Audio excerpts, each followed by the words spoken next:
Alrighty, number 20. Suppose a company selects two people to work independently,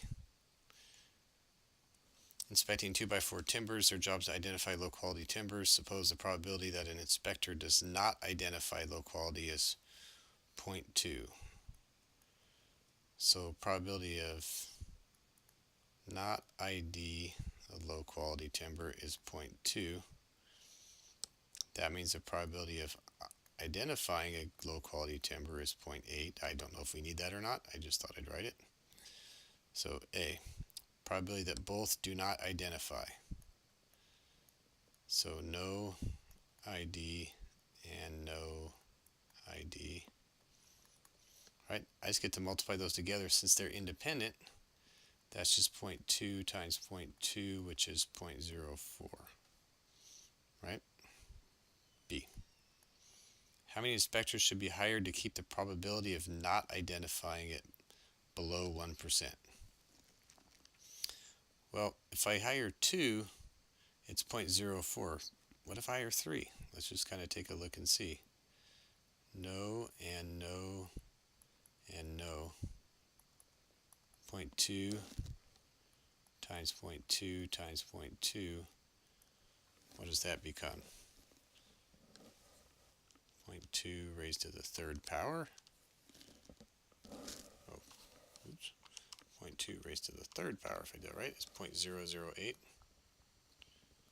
And if you notice that, that's equal to 0.8%. So that actually answers our question. If I want to keep it below 1%, I would need 3 inspectors. Okay, so I need 3 inspectors to keep the probability below 1%. And C, interpret the probability from part A. From part A,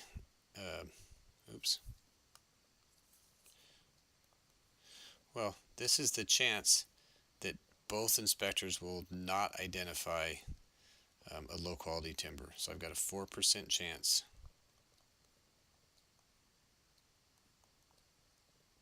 that both inspectors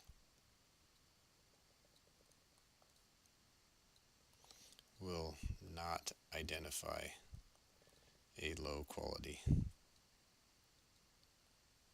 timber. Okay. All right, here we go. 22. EPT pregnancy test, packaging pregnancy test states at 99% accurate in detecting typical pregnancy hormone levels. So that's how it works. It looks at hormones that appear when you're pregnant. Assume that the probability that the test will correctly identify is 0.99, and that 12 randomly pregnant women with typical hormone levels are each given the test.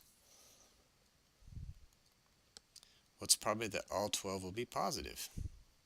So what's the probability that we get a positive test and a positive test and a positive test? 12 of them.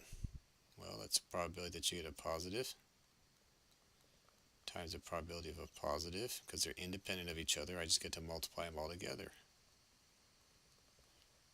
which is 0.99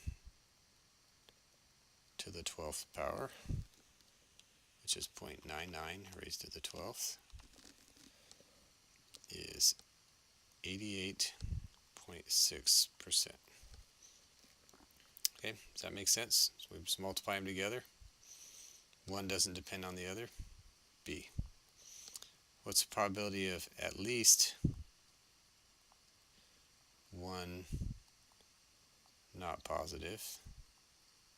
Now that could be the first one, the second one, the fifth one, the first and second, the 10th and 11th, the 4th, 5th, 6th. I mean, there's so many combinations.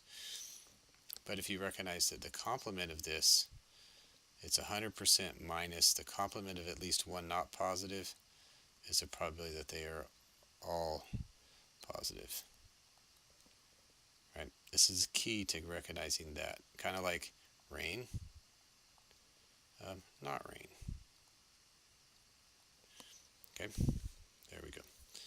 So we do that all the time when we listen to the weatherman. So this is 1 minus, probably they're all positive, as we just did up there, is 0.886.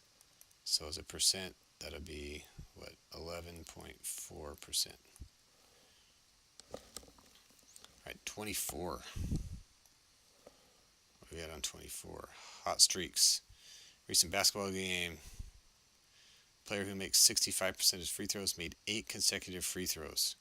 Assuming free throw shots are independent, determine whether this feat is unusual. Well, what's the probability that he makes 8 in a row? If he normally makes 65%, so probability of make and make and make 8 times. And we're going to assume they're independent of each other, which reality it's not, because you got adrenaline going, you got pressure of the game, everything else, but we're assuming it is. So isn't that just 65 times 0.65 8 times? I keep writing this a little bit differently so you see them differently, which is 0.65 to the 8th,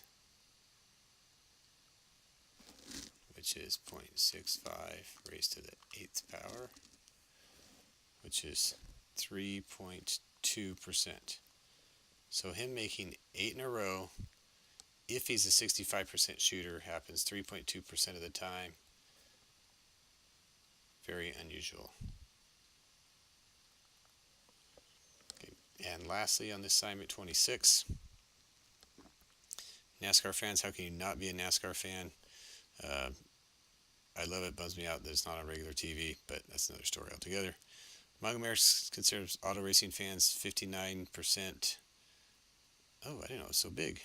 Identifies NASCAR as their favorite type of racing.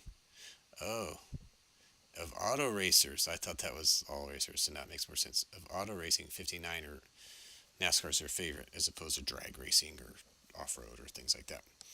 Suppose 4 auto racing fans are randomly selected. A. What's probably that all 4 are NASCAR? NASCAR and NASCAR. Well, by now you're going, okay, that's 0.59 to the 4th. Okay, which is going to be that number right there, 12%. B. What's probably that at least one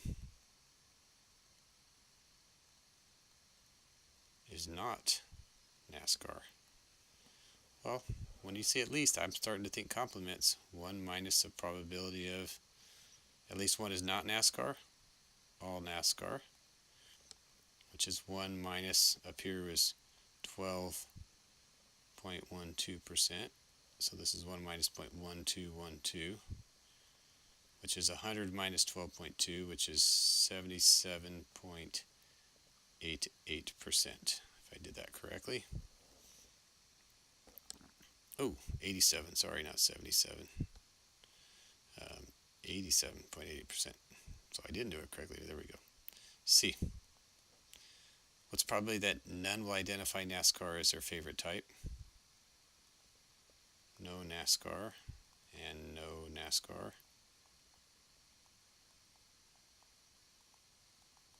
A lot of people are going to say, oh, everybody's NASCAR, so that's 12, so it's the opposite of 12. But that's at least one is not NASCAR, right? So no NASCARs. Well, the probability that they aren't NASCAR fans is on the side here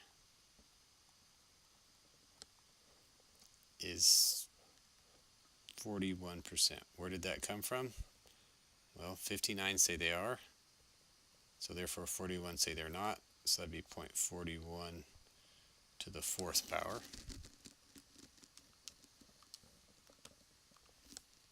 So 2.8%.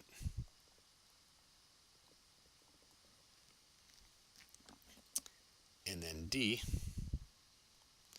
what's the probability of at least one will identify NASCAR as his or her favorite? At least one will say NASCAR. Well, again, at least one will say NASCAR. Could be 1, 2, 3, or 4 in any order. So the complement's 1 minus the probability that none say NASCAR. And that's what we just did. 1 minus 2.8, or oops,